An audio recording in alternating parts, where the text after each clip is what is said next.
Cette intervention démarra par une question. Le Parlement a voté le 21 décembre 2022 la remise d'un rapport dans les 6 mois sur l'offre raisonnable d'emploi. Comme souvent lorsque vous votez la remise d'un rapport, le rapport n'existe pas ou alors il est écrit quelque part et il sert à caler une table, je n'en sais rien, mais où est ce rapport et quand comptez-vous le produire? Sur le fond de la question des offres raisonnables d'emploi, nous y sommes hostiles par principe et c'est là un débat que nous avons avec vous. En effet, quelle est l'idée de l'offre raisonnable d'emploi? C'est que plus on reste au chômage, c'est-à-dire plus on a des difficultés, et bien plus on est contraint de reprendre un emploi dégradé. Dit autrement, c'est la double peine.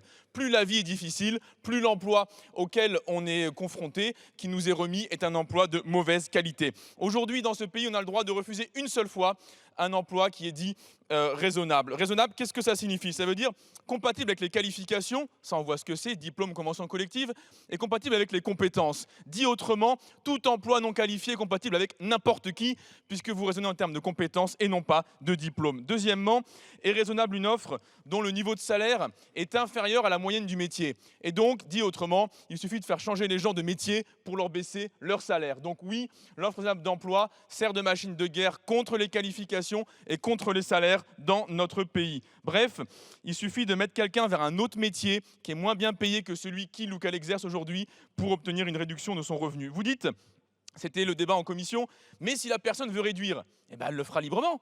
Pourquoi vous voulez lui imposer par une clause contractuelle de réduire ses conditions d'existence?